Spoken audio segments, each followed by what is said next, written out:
J'ai le plaisir maintenant d'appeler au lutrin Madame Bassler, qui est directrice d'études au CNRS et présidente du conseil du CERN, l'Organisation européenne de recherche nucléaire à Genève. Ce qui ne nous éloigne pas, je pense, d'un certain nombre de techniques dont nous a parlé jusqu'à présent. Et je lui cède dès lors la parole. Merci beaucoup. Donc, après l'univers de l'archéologie, on passe à l'univers de la big science par excellence, où le CERN est devenu un symbole, certainement aussi grâce à une communication innovante lors du démarrage du LHC ou de la découverte du boson des Higgs, dont vous avez certainement entendu parler. Je vais vous parler donc un peu d'histoire, de recherche et aussi d'innovation au CERN. Et comme le titre est aussi « Quel avenir ?», de vous donner quelques indications de où on est pour penser le futur. Donc, comme c'était déjà dit, le CERN est l'organisme européen pour la recherche nucléaire. Il a été fondé en 1954 par 12 pays fondateurs européens. Et je vous ai mis ici la mission qui a été donnée au CERN. Donc, l'organisation doit assurer la collaboration entre États européens pour les recherches nucléaires de caractère purement scientifique et fondamental. L'organisation s'abstient de toute activité à fin militaire et les résultats de ses travaux expérimentaux et théoriques sont publiés ou de toute autre façon rendus généralement accessibles. Vous avez ici donc déjà quelques prémices de ce qui est le travail du CERN. D'une part, donc, un travail en recherche fondamentale et d'autre part, un souci sur la science qu'on appelle aujourd'hui la science ouverte et la publication donc, des résultats. Une autre mission qu'il faut souligner pour le CERN, c'est ce qu'on appelle aussi aujourd'hui la science pour la paix et donc d'essayer de favoriser la collaboration entre les pays. Quelques mots sur la création du CERN. L'idée était donc de favoriser la collaboration européenne après la guerre, quand la science européenne était quand même fortement affectée par la guerre, par la destruction, d'endiguer la fuite des cerveaux vers les États-Unis notamment, et aussi de construire des infrastructures qui sont partagées et qui vont au-delà des capacités de chacun des pays. Quelques acteurs dans cette création étaient Louis de Broglie, prix Nobel français, qui était le premier en 1949 à présenter l'idée d'un laboratoire international à la conférence pour la culture européenne à Lausanne. Isidore Rabi, dont on a parlé déjà ce matin, un autre prix Nobel de physique, qui a poussé pour que l'UNESCO prenne une résolution en 1950 afin d'assister à la création d'un laboratoire pour accroître justement cette coopération internationale. Pierre Auger, autre physicien éminent français, qui était à l'époque directeur pour les sciences naturelles et exactes à l'UNESCO, et quelques pères fondateurs, il n'y avait pas des mères fondateurs à l'époque, européens, donc Amaldi de l'Italie, Niels Bohr du Danemark et des Français et Paul Scherrer des Suisses. Il faut souligner aussi que le CERN, dès le départ, avait aussi une dimension diplomatique. Et ainsi, il faut saluer l'action de François de Rose, un diplomate français qui, ensemble avec Francis Perrin, qui à l'époque était le haut-commissaire pour l'énergie nucléaire au CEA, a sillonné l'Europe afin de convaincre tous les gouvernements de s'associer à cette nouvelle aventure qui était le CERN. Le CERN aujourd'hui, c'est 23 États membres. Il s'est agrandi au fur et à mesure des années, notamment après la chute du mur et l'adhésion de beaucoup de pays qui faisaient anciennement part de l'influence soviétique. Actuellement, le CERN a un budget annuel d'à peu près 1,2 milliard de francs suisses. Ce budget est construit à partir des contributions des différents États membres et ils sont calculés en fonction de leur PIB. Donc, le plus riche un pays, le plus il paye, ce qui ne change rien à son poids dans l'organisation, au moins de manière formelle. Chaque pays a une voix, comme c'est souvent le cas dans les organismes internationaux. avec ce budget, que fait le CERN? Il couvre le coût des infrastructures, donc en particulier des accélérateurs, mais aussi des bureaux, de tout le personnel qui est nécessaire pour accueillir les utilisateurs et de faire fonctionner donc l'ensemble des installations. Ici, un petit sketch. Donc, le coût du personnel du CERN, c'est à peu près 55%. Ce que vous voyez ici dans ce petit camembert, c'est que le nombre de physiciens qui travaillent au CERN est très faible. C'est 3%, c'est à peu près 70 personnes. La plus grande partie du force de travail du CERN, c'est les ingénieurs, les techniciens, ce qu'on peut aussi appeler les physiciens ingénieurs ou les chercheurs ingénieurs. C'est aussi bien sûr du personnel administratif qui soutiennent donc toutes les activités des chercheurs.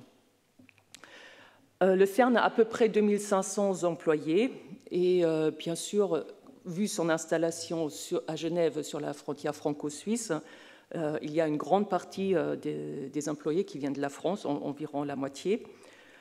Avec ces employés, il accueille 14 000 utilisateurs. Donc vous vous imaginez, ça, c'est les scientifiques qui viennent en fait de partout dans le monde pour travailler sur les expériences qui se font au CERN. J'ai aussi indiqué ici les contributions majeures ou principales des États membres. Comme c'est calculé à partir du PIB, on trouve les pays les plus riches de l'Europe qui contribuent le plus, l'Allemagne, le Royaume-Uni, la France et l'Italie. Ça fait à peu près 50% du budget du CERN. Bien sûr, on entend souvent le CERN, ça coûte cher. La France paye à peu près 160 millions par an au CERN. Mais ici, je vous ai mis un extrait d'un rapport à l'Assemblée nationale qui essayait en 2011 d'évaluer le retour que représente le CERN pour la France. Et on trouve un facteur 3 à 4. Ce n'est pas que les retours industriels, c'est aussi les retours tout simplement de l'implantation, c'est-à-dire tout le personnel du CERN qui vit du côté français, les retraités du CERN qui vivent du côté français, et bien sûr aussi tout le personnel français qui travaille au CERN.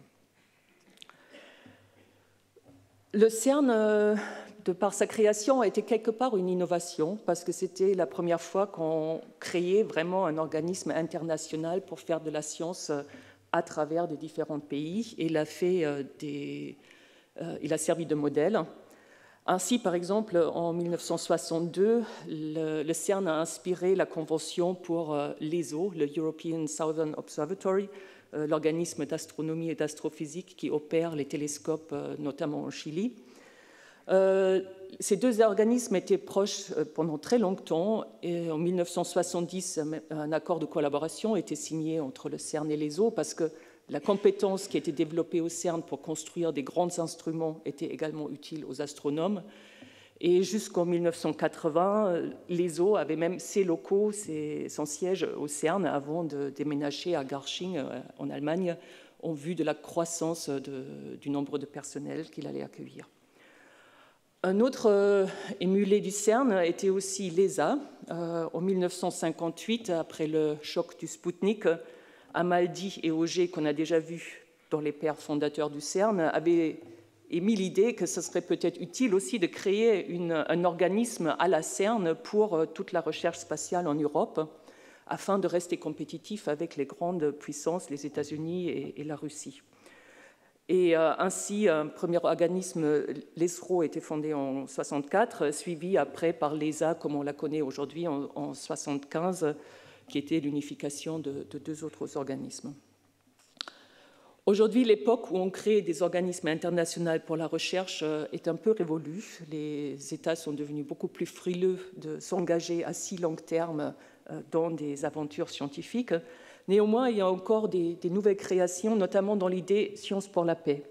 Et ainsi, on peut parler de Sésame, une source de lumière synchrotron qui est en Jordanie et qui accueille en fait 9 pays du Moyen-Orient, dont Israël, pour justement essayer de collaborer ensemble autour d'un projet scientifique.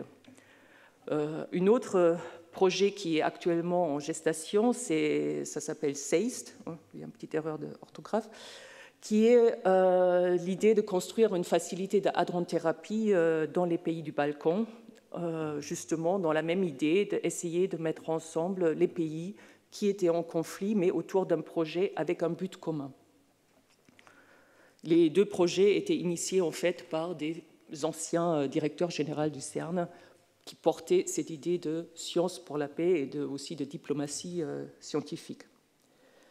Maintenant, pour revenir au CERN, l'innovation au CERN. Le CERN s'occupe principalement de la science sur des accélérateurs de particules. Alors, quelques mots sur l'histoire des accélérateurs au CERN. Les toutes premières accélérateurs de particules datent en fait du 19e siècle. C'est les tubes cathodiques qu'utilisait Thomson et qui a permis la découverte de l'électron. Ensuite, la première innovation, c'était de pouvoir faire des accélérateurs circulaires. Et le principe de ces cyclotrons est dû à Ernest Lawrence à Berkeley, à la fin des années 1920. Avec un premier cyclotron de 69 cm construit en 1932 qui permettait d'accélérer des protons à une énergie de 5 MeV et qui était en fait le signe du début des accélérateurs pour la physique des particules. Auparavant, beaucoup de recherches en physique des particules se faisaient en fait à travers des rayons cosmiques qu'on observait avec des émulsions photographiques. Après la création du CERN, seulement 3 ans plus tard, il y a le premier accélérateur qui est installé au CERN, le synchrocyclotron. Vous voyez ici une image au milieu. Il tenait encore dans une pièce et il était utilisé pour la physique nucléaire jusqu'en 1967.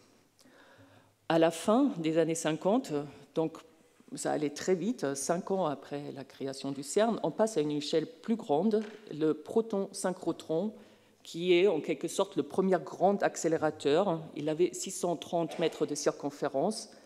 100 aimants dipolaires étaient utilisés pour guider les faisceaux et il permettait d'accélérer des protons jusqu'à 25 GeV. Cet accélérateur, il faut le souligner, il est encore en fonction aujourd'hui. Il alimente le LHC à travers de tous les accélérateurs historiques qui ont été construits au CERN. Pour utiliser ces accélérateurs, il fallait aussi des détecteurs pour observer les interactions. Et dans les années 50-60, c'était l'ère des chambres à bulles, qui étaient des détecteurs inventés en fait en 1952 par Glasser. L'idée est que vous avez un liquide en surpression, surchauffé, et quand il y a des particules chargées qui passent, ça fait des petites bulles sur leur passage, qu'on photographie ensuite pour voir ce qui s'est passé. Installé dans un champ magnétique, on voit que les particules positives et négatives prennent des différents chemins et ainsi on peut analyser plus en détail les interactions qui avaient lieu. Il y avait plus d'une centaine de chambres qui ont été construites. La plus grande faisait 40 mètres cubes de liquide. Et il y a plus de 100 millions de clichés photographiques qui étaient pris, analysés et distribués à travers toute l'Europe ou même le monde entier pour comprendre donc la physique et notamment à l'époque la structure des protons. Il y avait une découverte qui était vraiment fondamentale, qui était faite avec ces chambres de bulles, avec une des dernières qui était construite, qui s'appelait Gargamel, parce qu'elle était gigantesque. C'était une chambre conçue par André Lagarrigue, professeur à l'École polytechnique et ensuite directeur d'un grand laboratoire à Orsay, construite à Saclay, comme quoi la collaboration CNRS-CEA, ça fonctionne bien, et qui a permis ensuite, une fois installé sur le PS au CERN, de découvrir les courants neutres, c'est-à-dire une interaction qui est proche de celle faite par les photons, mais avec des bosons, des particules échangées qui sont très massives. André Lagarrigue aurait certainement eu le prix Nobel pour cette découverte, mais malheureusement, il est mort 2 ans après sa découverte à cause d'une crise cardiaque. Et donc, cette découverte n'a été jamais récompensée à son juste niveau. C'est les théoriciens qui ont pris ces particules qui ont eu le prix Nobel quelques années plus tard. Un autre changement fondamental de paradigme, un autre step d'innovation, c'était non pas de juste accélérer les particules de manière circulaire et de les envoyer sur une cible, mais de les faire collisionner et ainsi d'accéder à des énergies au centre de masse, des énergies de ces interactions beaucoup plus élevées avec des machines de la même taille. Le tout premier collisionneur était construit en CERN. Non, il n'était pas construit au CERN, il était en fait à Orsay. C'était un collisionneur électron-positron. Néanmoins, au CERN, on a fait pour la première fois des collisions entre des protons, et cela en 1971. C'était le Intersection Storage Ring, une machine à 300 mètres de diamètre. L'invention primordiale pour pouvoir faire ces collisions entre protons était de trouver un refroidissement, c'est-à-dire de limiter le mouvement des protons entre elles dans ces paquets de protons qui étaient accélérés et mis en collision. Après cette machine, on a commencé à construire en 1972 le superproton synchrotron. C'est un accélérateur qui, pour la première fois, était souterrain, à 40 mètres sous terre, et aussi pour la première fois qui traversait la frontière franco-suisse avec une circonférence de 7 km. Lorsqu'on a construit cette machine, il y a une autre idée qui est venue, c'est-à-dire on pourrait utiliser le même champ magnétique pour accélérer des particules chargées positivement dans un sens et des particules chargées négativement dans l'autre sens. Donc de faire collisionner des protons et des antiprotons ensemble. Avant de pouvoir y arriver, il fallait produire suffisamment d'antiprotons et les accumuler aussi pour avoir après un taux de collision suffisamment élevé. Et pour cela, le antiproton accumulator était développé et les premiers stockages d'antiprotons avaient lieu en 1978. 3 ans après, il y a eu les premières collisions entre protons et antiprotons au CERN. Pour faire face à ces nouveaux collisionneurs, on a continué aussi à développer les détecteurs et un des exemples primordial était l'invention des détecteurs multifils par Georges Charpak en 1968. En fait, on est passé des chambres à bulles qui étaient quand même très lourds et très longs à des détecteurs qui utilisaient des signaux électriques et donc qui étaient beaucoup plus rapides et qui permettaient aussi de voir des tracés beaucoup plus finement. Grâce à ce type de détecteur qui était ensuite installé sur tous les collisionneurs, on a pu découvrir les bosons W et Z, qui étaient les bosons, les particules responsables de ces interactions faibles qu'on a vues par Gargamel. Et vous voyez ici donc quelques clichés qui étaient pris. Maintenant, ça, ce n'est pas des clichés, c'est en fait les détecteurs qui émettent des impulsions électriques qu'on digitalise après et qu'on fait après un traitement informatique pour la visualisation et l'analyse des événements. Après cette découverte, même avant cette découverte, il y a l'idée qui est venue de construire un accélérateur, un collisionneur encore beaucoup plus grand, justement pour étudier ces phénomènes de physique électrofaible en détail. Et donc, fin des années 1970, l'idée pour un grand collisionneur électron-positron est venue, le LEP, pour faire face justement aux exigences de taux de collision, de précision requises pour faire des études fines et des études de précision dans ce domaine. Pour le CERN, ça représentait une rupture technologique parce que le CERN était plutôt spécialisé dans les accélérateurs à protons et là, il allait construire une machine à électrons. La circonférence prévue pour cet collisionneur était de 27 km avec un tunnel à 100 mètres sous terre. Et c'était le plus vaste chantier européen d'excavation avant la construction du tunnel sous la Manche. On a construit ce tunnel pendant une petite dizaine d'années.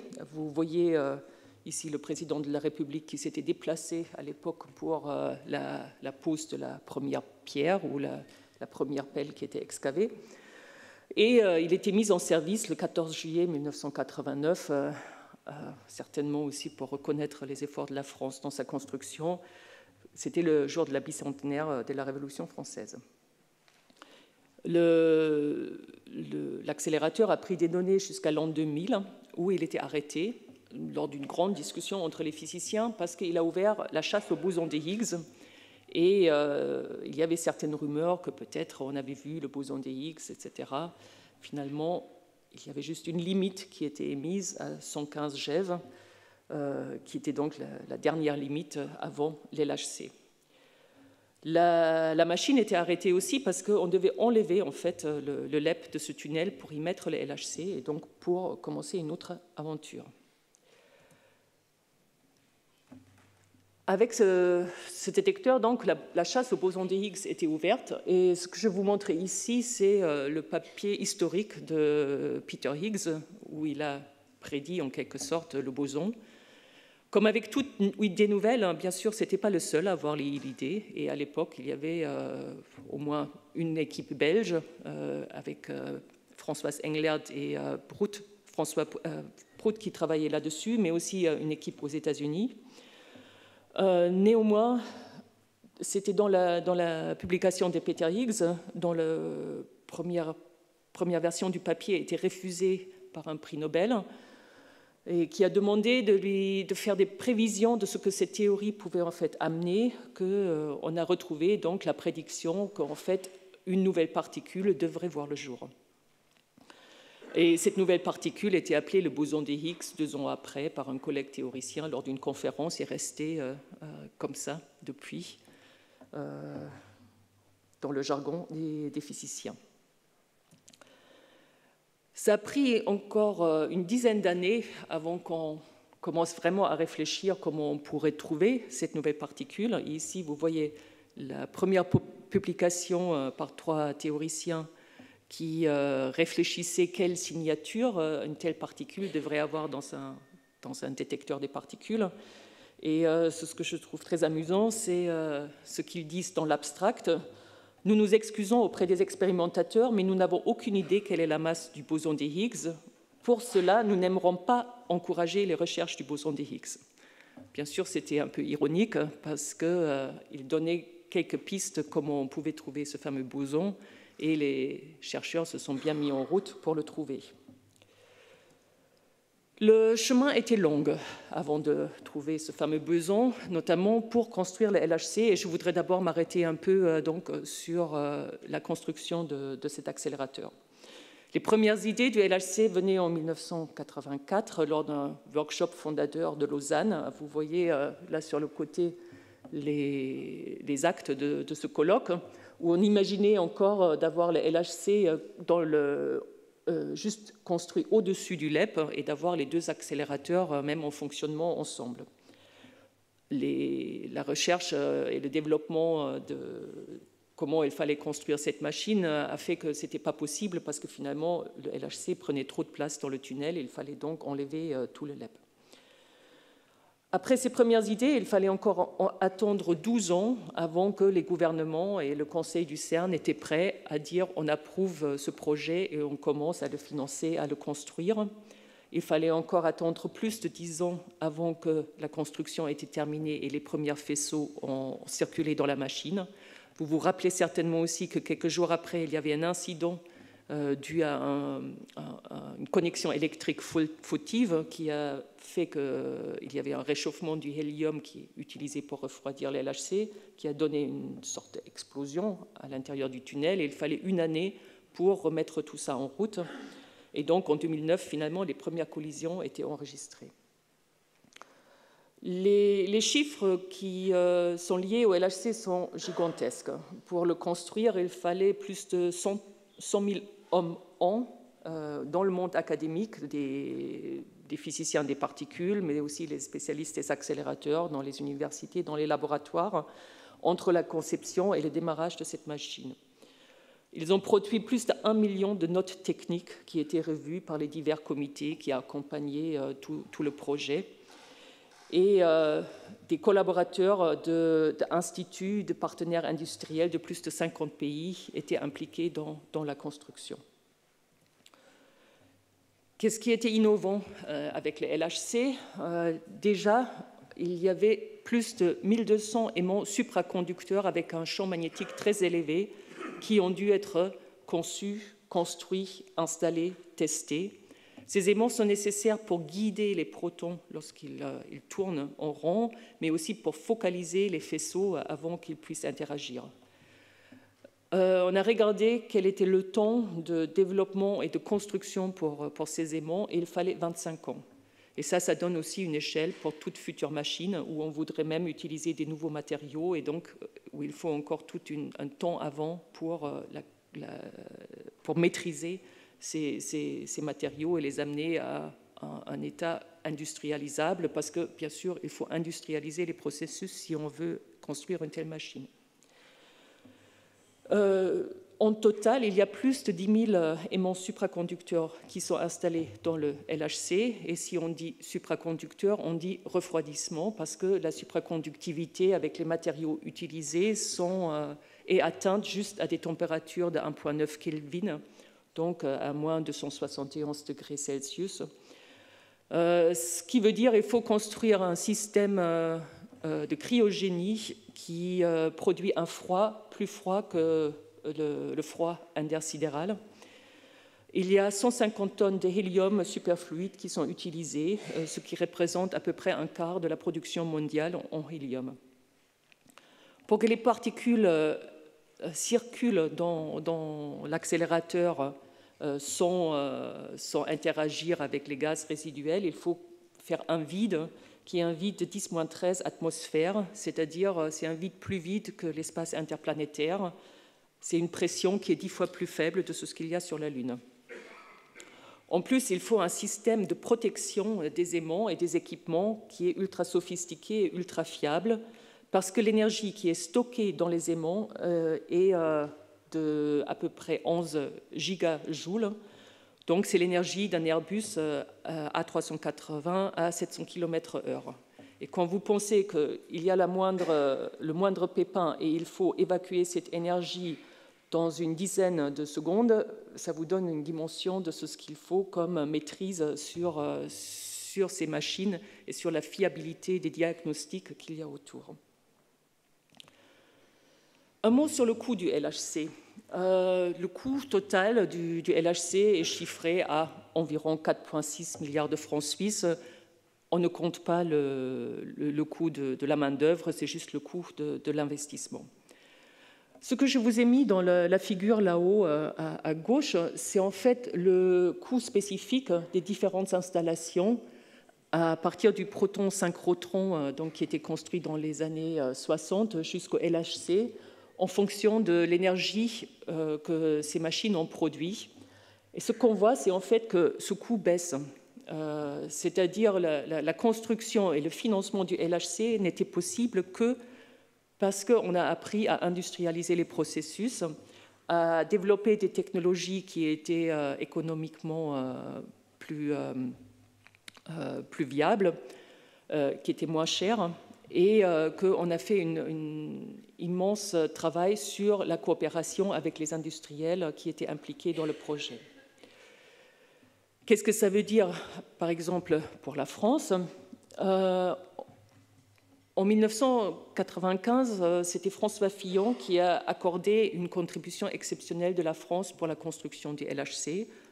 Comme la France est un État hôte et a beaucoup de retours, cette contribution exceptionnelle était attendue en quelque sorte par les autres États membres, ce qui est tout à fait normal. Cet argent était utilisé pour quoi faire ? Déjà, il a permis de financer les développements au CEA et au CNRS qui ont permis de développer les aimants pour le LHC. Ces développements ont été faits, bien sûr, avec des industriels français. Et à la fin, il y a plus de 62 contrats de plus d'1 million de francs suisses qui sont revenus dans l'industrie française. Et au total, l'industrie française a eu des contrats pour la construction du LHC d'à peu près 650 millions de francs suisses. C'est-à-dire l'investissement du départ comme contribution exceptionnelle était en fait multiplié par 10 quand on regarde les contrats qui ont fini dans l'industrie française. Comment ça se passe, l'innovation au CERN et la relation entre le CERN et les industriels ? Bien sûr, la principale interaction entre le CERN et l'industrie, c'est autour des achats. et de la R&D qui est fait en commun entre le CERN et les industriels. Dès 1975, il y a eu des études qui étaient faites sur l'utilité économique des grandes infrastructures de recherche et du CERN en particulier. Et il y avait des modèles qui ont été développés pour comprendre les mécanismes entre la Big Science et l'industrie. Certainement aussi parce qu'il fallait quand même justifier l'utilité de ces installations pour le coût qu'ils demandent aux différents gouvernements. Ce qui est sorti de ces études est surtout que le cycle d'innovation entre les infrastructures et l'industrie fonctionne parce qu'il y a un certain nombre de motivations communes entre le monde académique, les gouvernements et les industriels. La primo-motivation est bien sûr le développement des hautes technologies, et ceci dans des budgets limités. Ça, c'est un intérêt qu'ont aussi bien les industriels que les grandes infrastructures de la recherche. Un autre point, c'est que les entreprises essayent de trouver des environnements où ils peuvent développer, tester et valider les prototypes. Et les infrastructures, souvent, leur offrent justement cet environnement avec en plus du personnel hautement qualifié. Ce qui a été identifié comme la meilleure base pour débuter des collaborations sont les relations informelles qu'il y a entre les experts techniques qui partagent le même langage, qui partagent le même raisonnement. Et pour avoir des relations profitables entre un industriel et une infrastructure de recherche, on a vu que ça marchait le mieux lorsque les entreprises avaient effectivement une stratégie et des buts à long terme et n'étaient pas sur des considérations économiques court-termistes. Les retombées de l'innovation et des connaissances entre les infrastructures et les industriels se passent en généralement à travers des processus d'apprentissage interactif entre les partenaires dans des relations mutuelles. C'est-à-dire, à la fin, il y a quand même les gens qui se rencontrent et qui veulent travailler ensemble sur un projet, quoi. Je pense que ça, c'est extrêmement important. Où est-ce qu'on est aujourd'hui avec les transferts des connaissances ? En 2017, il y a 2 ans, il y a différents champs qui étaient identifiés au CERN où on peut continuer à faire du transfert de technologies. Il y avait 73 technologies qui étaient identifiées. Et vous voyez ici les différents regroupements qui vont, bien sûr, de l'instrumentation autour des accélérateurs, jusqu'à la superconductivité. Et de l'autre côté, les différents champs, disons plus sociétals, où toutes ces technologies peuvent trouver des applications, le médical, l'aérospatial, la sécurité, oui, aussi le culturel, comment on dit, le patrimoine, et des technologies émergentes. Ce qui est très important aussi dans ces transferts de connaissances, comme c'est le contact entre les gens qui prévaut pour que ça marche, c'est de créer des événements où les gens peuvent se rencontrer. Et pour cela, différents événements sont organisés dans les pays membres avec des participants à des séminaires et ainsi de suite. Par ailleurs, il y a cette année un nouveau programme qui a aussi commencé, le programme Attract, qui est en fait un programme européen porté par le CERN, dont l'idée d'aller de la science ouverte à l'innovation ouverte. Et un appel d'offres a été lancé pour sélectionner 170 projets pour un budget total de 17 millions d'euros pour leur financer une sorte le démarrage, le seed money, pour qu'ils précisent leurs idées pendant 1 année, et ensuite un écrémage serait fait d'un facteur 10 en fait, pour voir quelles étaient les idées les plus prometteurs pour continuer. La sélection de ces projets vient d'être terminée, et juste pour vous montrer l'attrait de ce programme, plus de 1200 propositions ont été reçues en quelques mois, des idées qui ont été émises par les différents acteurs.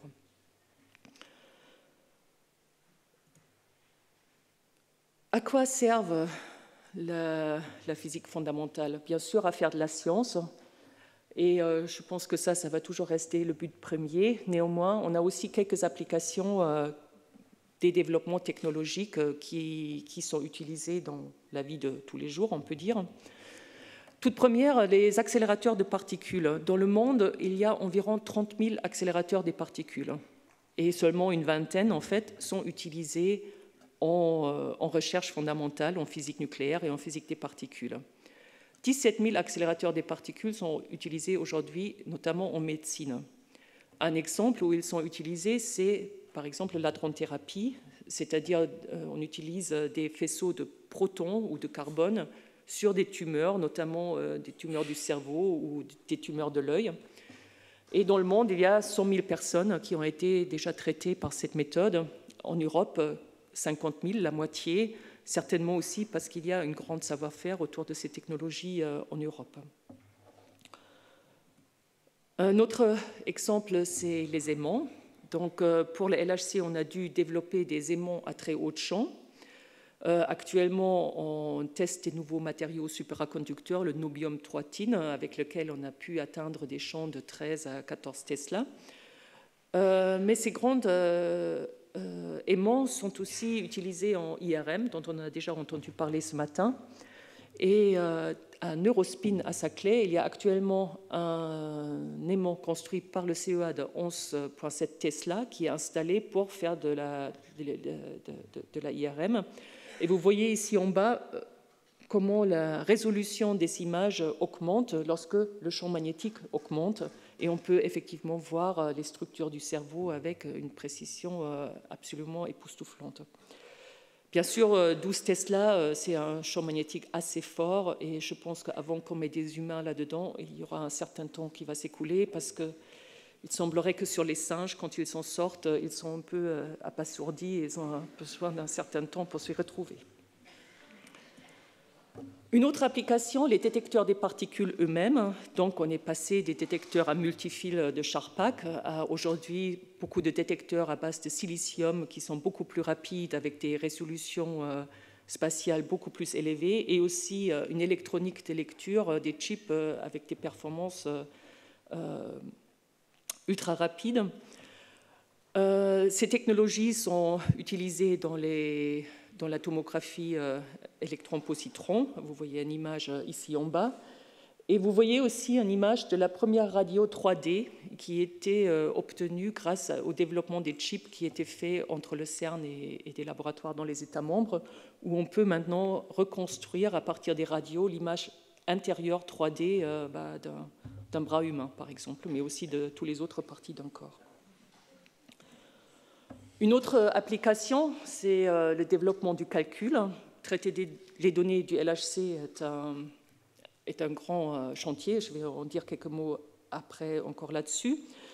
Vous savez que au début des années 1990, c'est au CERN qu'on a inventé le principe du HTML et des protocoles HTTP pour construire toutes les pages web qu'on utilise maintenant tous les jours. Il faut dire aussi que ce développement a été fait par un chercheur en informatique, était qualifié d'intéressant mais un peu brouillon à ses départs. Et une fois que ça a commencé à prendre son essor, la question s'est bien sûr posée, qu'est-ce qu'on fait maintenant avec tout ce qui est en principe brevetable ? Et là, la direction du CERN s'est référée à la Convention qui disait bien sûr, comme je vous ai dit tout au départ, que tout ce qu'on fait au CERN doit être accessible à tout le monde et donc aucune propriété intellectuelle n'était réclamée sur les résultats de ces développements et c'était mis au service de l'humanité. Pour le bien et pour le mal, ça, l'histoire va nous dire. Pour le traitement du LHC, on a développé des grilles de calcul qui sont en fait des ordinateurs distribués à travers le monde et liés entre eux. Et bien sûr, ces grilles de calcul ne sont pas juste utilisées pour la physique des particules, elles sont aussi utilisées dans d'autres domaines, le biomédical, l'environnement, même les sciences humaines. Et aujourd'hui, les prochains défis qui sont à l'horizon, c'est le calcul quantique, l'intelligence artificielle, bien sûr aussi, mais en quelque sorte, la discipline utilise déjà des méthodes d'intelligence artificielle dans son traitement de données depuis un certain temps. Alors, les détecteurs du LHC. Vous connaissez peut-être ces photos iconographiques des grands détecteurs Atlas et LH et CMS. Je dois vous dire, à chaque fois que je les vois, je suis impressionnée. Atlas fait 46 mètres de long, 25 mètres de diamètre, il pèse 7000 tonnes. Néanmoins, avec la dimension, si vous faites le calcul, si vous mettez une peau autour, il flotterait dans l'eau. CMS, par contre, c'est un géant lourd. Il fait 21 mètres de long, 15 mètres de diamètre, mais il pèse le double. Donc lui, pour flotter, non, il n'y a aucune chance. Chacun de ces détecteurs a à peu près 100 millions de canaux de lecture pour tracer donc le chemin des particules.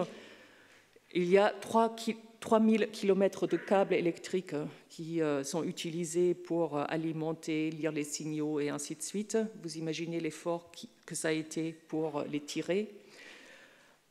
Lorsque les LHC en fonction ont produit à peu près 1 milliard de collisions par seconde qui sont vues par ces détecteurs, et à la fin, il y a tout un système d'écrémage qui fait qu'il y a juste 200 de ces collisions par seconde qui sont enregistrées sur des bandes afin de garder que les interactions les plus intéressantes. À peu près 2,4 bosons de Higgs sont produits tous les minutes, ce qui vous donne aussi une idée de la recherche dans ce grand volume de données pour trouver ces particules. Pour cela, donc, on utilise, comme je vous ai déjà dit, des grandes fermes de calcul distribuées à travers le monde. Il y a 10 grands centres qu'on appelle du Tier 1, dont un se trouve à Lyon. Et quand on regarde aujourd'hui le volume des données qui étaient produits par les LHC, on parle de 330 pétaoctets. Ça correspond à peu près à une vidéo HD qui dure 2000 ans. Donc, je vous invite à commencer à le regarder dès maintenant parce que ça va durer un peu et je vous dis, vers la fin, c'est un peu ennuyeux. Comment les gens travaillent là-dessus? Atlas, CMS, c'est tous des collaborations d'à peu près 3000 à 4000 physiciens de 200 laboratoires de 40 pays. Le soleil ne se couche jamais sur une de ces collaborations. Vous pouvez être sûr que quand vous allez arrêter de travailler, c'est quelqu'un d'autre qui avance pendant ce temps-là. C'est donc des collaborations mondiales. Ils ont construit à peu près 80% de ces détecteurs. Les autres 20% étaient construits par le CERN même. La construction de ces détecteurs, c'est des processus de convergence technique extrêmement complexes parce que vous avez les premières idées des R&D divergentes dans les différents laboratoires. Il faut ensuite se mettre d'accord quelle est la technique la plus prometteuse. Commencer à réunir tous les gens derrière le projet sélectionné pour collaborer et construire les appareillages ensemble. C'est des efforts assez importants au niveau de la gestion, du suivi et de l'intégration de ces projets parce que vous recevez effectivement les parties de tous ces laboratoires et vous devez les mettre ensemble pour que ça marche et que ça fit ensemble.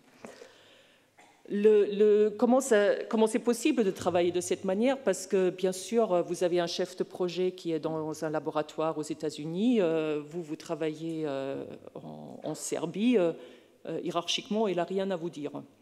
À la base de cette collaboration, c'est vraiment le but commun, la compétence des leaders et aussi, bien sûr, votre réputation de vouloir fournir quelque chose qui marche et qui est utile.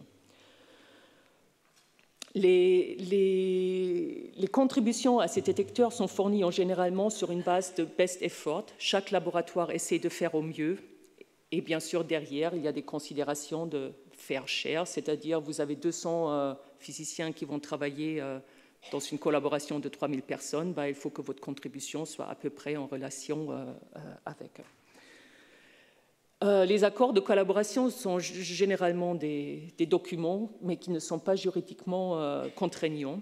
Je pense que c'est aussi quelque chose à mentionner dans ce contexte, parce qu'aujourd'hui, où effectivement on a des juristes partout, c'est assez incroyable de travailler juste sur des considérations. Écoutez, on va essayer de faire au mieux et on va s'entraider pour que ça marche. Donc tout cela a mené à la découverte du boson de Higgs, ce qui était le 4 juillet 2012, et je pense que les physiciens de particules se souviennent tous « Ah, moi, à l'époque, j'y étais ici et là, etc. » Moi, j'avais ma fille de 6 mois sur les genoux et on regardait sur mon ordinateur ensemble le séminaire transmis. La couverture médiatique était assez exceptionnelle de cet événement et on peut la qualifier, je pense, d'innovante. Et voilà donc ce qui était le boson des Higgs. Atlas et CMS ont montré ces deux distributions qui dévoilaient l'existence du boson des Higgs. Et qu'est-ce que c'est donc ce boson des Higgs? Le boson des Higgs, c'est comme un champ des Higgs, un champ uniforme partout dans l'univers, qui fait que quand les particules qui ont une masse qui le traversent interagissent à différentes forces avec ce champ et acquièrent de cette manière-là des masses différentes. On m'a juste fait signe que je parle trop lentement et bon, je m'en excuse. On peut dire maintenant, on a découvert cette particule, on va s'arrêter là. Non, une fois qu'elle est découverte, c'est le travail fastidieux de comprendre ses propriétés qui doit commencer.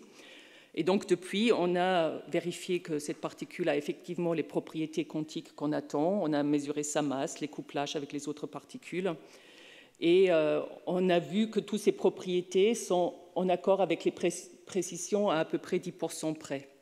Maintenant, si on cherche une nouvelle physique, il faut que cette précision soit en dessous du pourcent pour voir les effets d'une nouvelle physique. Et ça, c'est justement ce qu'on va faire dans les années à venir. Bien sûr, il y a d'autres questions ouvertes qu'on essaie de traiter au LHC. La matière noire, dont vous avez certainement entendu parler. Je ne vais pas m'attarder pour gagner un peu de temps. La question de l'antimatière. On se demande toujours pourquoi nous existons. Au début du Big Bang, il y avait à peu près autant de matière que d'antimatière. Il doit donc avoir une infime différence entre les deux pour que la matière a prévalu dans notre univers, mais on ne la comprend toujours pas aujourd'hui. La question de l'évolution de l'univers. On sait qu'au début de l'univers, il y avait une phase de l'inflation, de son expansion, mais il faut pour cela un champ scalaire, tel que le champ du boson des Higgs. Mais si on met les propriétés du boson des Higgs dans les modèles, on est à une extension de 10 puissance 118 fois trop rapide. Donc ça ne peut pas être le boson des Higgs tel qu'on le connaît aujourd'hui. En plus, l'expansion de l'univers s'accélère. Ceci est dû à ce qu'on appelle aujourd'hui une énergie noire liée à la constante cosmologique de Einstein, mais on ne comprend pas ce que c'est cette énergie noire. Pour étudier toutes ces questions, Enrico Fermi, en 1954, a imaginé un accélérateur d'une énergie à peu près de 100 TeV. Dans son idée, il devait faire le tour du monde, être construit en 1994 et coûter à peu près 170 millions de dollars. Bon, depuis, on a fait quelques progrès. Donc, pour atteindre une machine de cet ordre-là, il faudra un collisionneur d'une centaine de kilomètres. Qu'on étudie actuellement au CERN pour éventuellement le construire.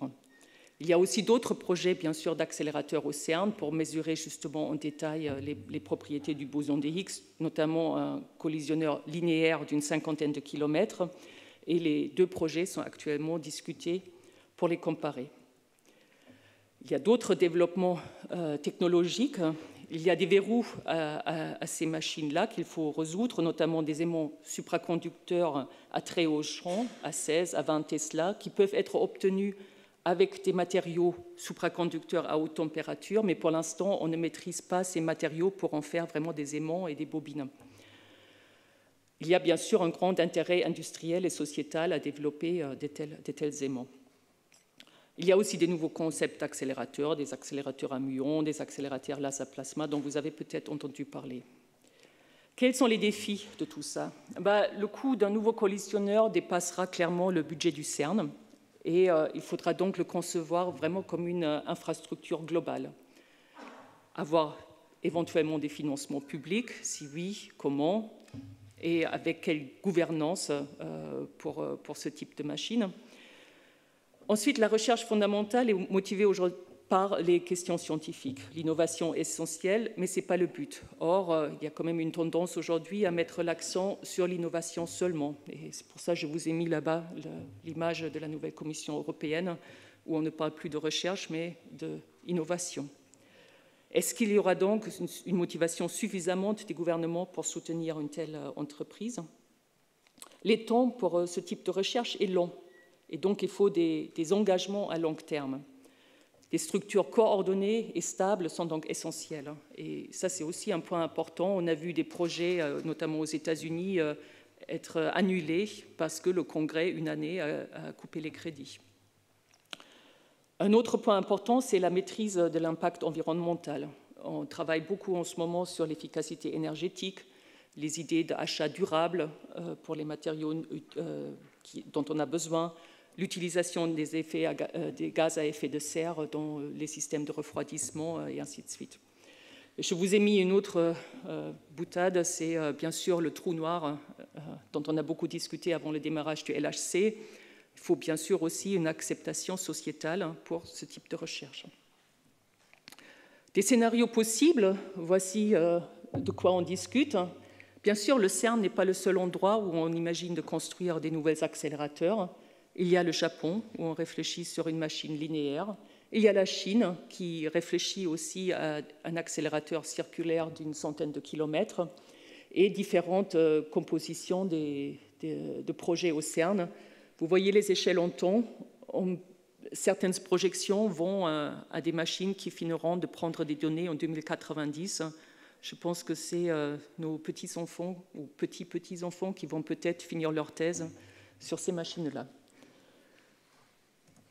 Mes conclusions.